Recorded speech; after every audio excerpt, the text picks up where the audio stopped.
जय श्री कृष्णा। राधे राधे। लक्ष्मी नारायण भगवान की जय हो। शिव शंकर माँ पार्वती की जय हो। प्रिय भक्ति गुरु, आप सभी को मार्गशीर्ष यानी कि अगहन पूर्णिमा की हार्दिक शुभकामनाएं। मार्गशीर्ष माह की पूर्णिमा तिथि का आरंभ आज 18 दिसंबर शनिवार से हो रहा है।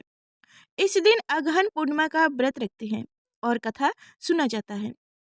मार्गशीर्ष पूर्णिमा का व्रत श्रवण करने से व्यक्ति के सारे कष्ट मिट जाते हैं और पाप भी नष्ट हो जाते हैं।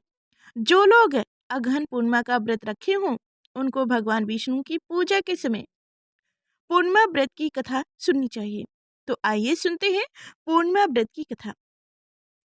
द्वापर युग में एक समय की बात है कि यशोदा जी ने कृष्ण से कहा, हे कृष्ण, तुम सारे संसार के उत्पन्न करता, पोषक तथा उनके संहार करता हो।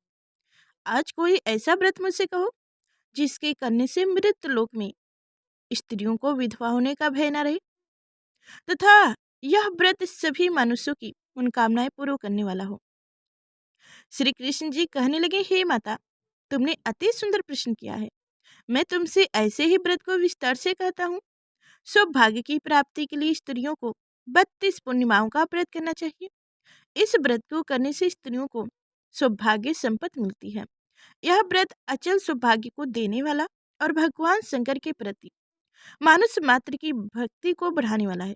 यशोदा जी कहने लगी, हे कृष्ण, सर्वप्रथम इस व्रत को मृतलोक में किसने किया था, इसके विषय विस्तार पूर्वक मुझसे कहो। श्री कृष्ण जी कहने लगे कि इस भूमंडल पर एक अत्यंत प्रसिद्ध राजा चंद्रहर्ष से पालित अनेक प्रकार के रत्नों से परिपूर्ण कार्तिक नाम की एक नगरी थी। वहां धनश्री नाम का एक ब्राह्मण था और इसकी स्त्री अति सुशील रूपवती थी। दोनों ही उस नगर में बड़े प्रेम के साथ रहते थे। घर में धन्य धान आदि की कोई कमी नहीं थी। उनको एक बड़ा दुख था, उनकी कोई संतान नहीं थी, जिस वजह से वह बहुत दुखी रहा करते थे। एक दिन एक बड़ा तपस्वी योगी उस नगर में आए। वह योगी बाकी सभी घरों से भिक्षा मांगकर भोजन किया करते थे, लेकिन उस ब्राह्मण के घर से भिक्षा नहीं मांगा करते। एक दिन योगी गंगा किनारे भिक्षा मांगकर प्रेम पूर्वक खा रहे थे कि धनश्री ने योगी को यह सब करते देख लिया। सब कार्य किसी प्रकार से देख लिया। अपनी भिक्षा नादर से दुखी होकर धनश्री योगी से बोले, अरे, सभी घरों से भिक्षा लेते हैं परंतु मेरे घर की भिक्षा कभी नहीं लेते, इसका कारण क्या है। योगी कहने लगे कि आपके धर्म हमें इस बात की आज्ञा नहीं देती, क्योंकि अभी आप गृहस्थ जीवन में एक सुख से वंचित है। आपके घर संतान होने पर मैं आपके घर से भी भिक्षा स्वीकार कर लूंगा। उन्होंने कहा कि जिसे संतान नहीं है, उनके घर से भिक्षा लेने से मेरे भी पतित हो जाने का भय है। धनश्री यह सब बातें सुनकर बहुत दुखी हुआ और हाथ जोड़कर योगी के पैरों पर गिर पड़ा तथा दुखी मन से कहने लगा कि आप मुझे संतान प्राप्ति का उपाय बताइए। आप सर्वज्ञानी हैं, मुझ पर अवश्य यह कृपा कीजिए। धन की मेरे घर में कोई कमी नहीं है, लेकिन मैं संतान न होने के कारण अत्यंत दुखी हूँ। आप मेरे इस दुख का हरण कीजिए। यह सुनकर योगी कहने लगे कि तुम चंडी की आराधना करो। घर पहुंचकर उन्होंने यह सारी बातें अपनी पत्नी को बताई और दुखी खुद वन में चला गया। वन में पहुंचकर उसने चंडी की आराधना की और उपवास किया। चंडी ने 16वें दिन उनको स्वप्न में दर्शन दी और कहा कि हे धनश्री, जा तेरा पुत्र होगा, लेकिन उसकी आयु सिर्फ 16 वर्ष की होगी। 16 वर्ष की आयु में ही उसकी मृत्यु हो जाएगी। अगर तुम दोनों स्त्री और पुरुष 32 पूर्णिमाओं का व्रत करोगे तो यह दीर्घ आयु हो जाएगा। जितनी तुम्हारी सामर्थ्य हो उतने अचके दिए जलाकर शिव जी का पूजन करना, लेकिन पूर्णिमासी 32 ही होनी चाहिए। सुबह होते ही तुम्हें इस स्थान के पास एक आम का पेड़ दिखाई देगा। उस पर चढ़कर एक फल तोड़कर अपने घर लेकर चले जाना। अपनी स्त्री का इस बारे में बताना। सुबह स्नान होने के बाद वह स्वच्छ होकर शंकर जी का ध्यान करके उस फल को खा ले। तब शंकर भगवान की कृपा से उनको गर्भ हो जाएगा। जब ब्राह्मण सुबह उठा तो उससे उस स्थान पर एक आम का पेड़ दिखाई दिया। और उसे वह तोड़ने के लिए फल तोड़ने के लिए चढ़ने लगे, लेकिन वह पेड़ पर नहीं चढ़ पाए। यह देखकर उन्हें बहुत चिंता हुई। उसने भगवान गणेश की उपासना की और कहा, हे दयानिधि, आपने भक्तों के विघ्नों का नाश करने वाले, उनके मंगल कार्य को करने वाले, दुष्ट का नाश करने वाले, रिद्धि सिद्धि देने वाले, आप मुझे इतना बल दे कि मैं अपनी मनोकामनाएं पूरा कर सकूं। इसके बाद वह पेड़ से फल तोड़कर अपने पत्नी के पास पहुंची। उसकी पत्नी ने अपने पति के कहे अनुसार उस फल को खा लिया और वह गर्भवती हो गई। देवी की कृपा से उसे बहुत सुंदर पुत्र पैदा हुआ। उसका नाम उन्होंने देवी दास रखा। माता पिता के हर्ष और शोक के साथ वह बालक बढ़ने लगा। भगवान की कृपा से बालक बहुत ही सुंदर था, सुशील और पढ़ाई लिखाई में भी बहुत ही निपुण था। दुर्गा जी के कथा अनुसार उसकी माता ने 32 पूर्णमासी का व्रत रखा। जैसे ही 16वें वर्ष लगा, दोनों पति पत्नी बहुत दुखी हुए, कहीं उनके पुत्र की मृत्यु ना हो जाए। उन्होंने सोचा कि अगर उनके सामने यह सब हुआ तो वह कैसे देख पाएंगे। तभी उन्होंने देवीदास के मामा को बुलाया और 1 वर्ष के लिए देवीदास को काशी में पढ़ने के लिए भेज दिया। 1 वर्ष के बाद उसे वापस लेकर आ जाना। देवीदास अपनी माता के साथ एक घोड़े पर सवार होकर चल दिया। उनके मामा को भी यह बात पता नहीं था। दोनों पति पत्नी ने 32 पूर्णिमासी का व्रत पूरा किया।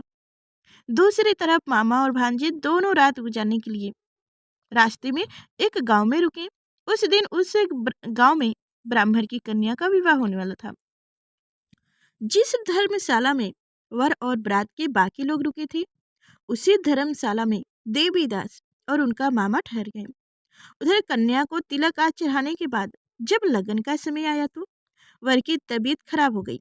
वर के पिता ने अपने परिवार वालों से विचार विस्मित करके कहा कि यह देवीदास मेरे पुत्र जैसा ही है, मैं इनके साथ लगन करा दूं और बाद में बाकी सारे काम मेरी बेटी के साथ पूरा हो जाएगा।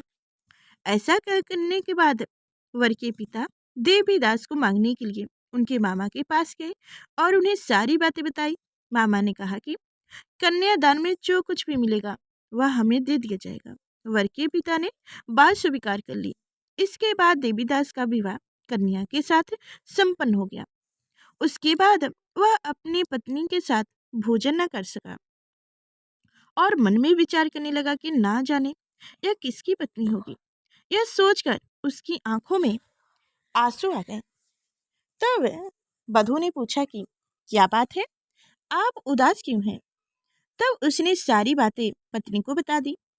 तब कन्या कहने लगी कि यह ब्रह्मा विवाह के विपरीत है। आप ही मेरे पति हैं, मैं आपकी ही पत्नी रहूंगी, किसी अन्य की कभी नहीं। तब देवीदास ने कहा, ऐसा मत करिए, क्योंकि मेरी आयु बहुत कम है, मेरे बाद आपका क्या होगा? लेकिन उसकी पत्नी नहीं मानी और बोली, स्वामी आप भोजन कीजिए। दोनों रात में सोने के लिए चले गए। सुबह देवीदास ने पत्नी को 4 नगों से जुड़ी एक अंगूठी दी और एक रुमाल दिया और बोला कि हे प्रिय, इसे लो और संकेत समझकर स्थिर चित्र हो जाओ। मेरे मरण और जीवन जानने के लिए एक पुष्प वाटिका बना लो, उसमें सुगंधी वाली एक नाव मालिका लगा लो, उसको प्रतिदिन जल से सींचा करो और आनंद के साथ खेला कूदा करो। जिस समय और जिस दिन मेरे प्राण होंगे उस दिन यह फूल सूख जाएंगे और यह फिर से हरे हो जाएंगे, तो जान लेना मैं जीवित हूँ। यह समझाकर वह वहां से चला गया। उसके बाद जब वह बारात और बाकी वर और बारात बाकी मंडप में आए तो कन्या ने उसे देखकर कहा कि ये मेरे पति नहीं है, मेरे पति तो वह है जिनके साथ रात में विवाह हुआ है, इनके साथ मेरा विवाह नहीं हुआ है। अगर यह वही है तो यह बताइए कि मैंने इनकी क्या दिया है। साथ ही कन्यादान के समय में जो आभूषण मिले थे उन्हें दिखाइए। कन्या की ये बातें सुनकर वह कहने लगे कि मैं यह सब नहीं जानता। इसके बाद सारी बारात भी अपमानित होकर लौट गई। भगवान कृष्ण ने बोले, माता इस प्रकार देवीदास काशी चला गया। कुछ समय जब बीत गए तो एक सर्प उनको डसने के लिए वहां आया, लेकिन वह उनको काट नहीं पाया क्योंकि उसकी माता ने पहले ही 32 पूर्णिमा का व्रत कर ली थी। इसके बाद खुद काल वहां पहुंचा। भगवान की कृपा से तभी माता पार्वती और भगवान शंकर आ गए।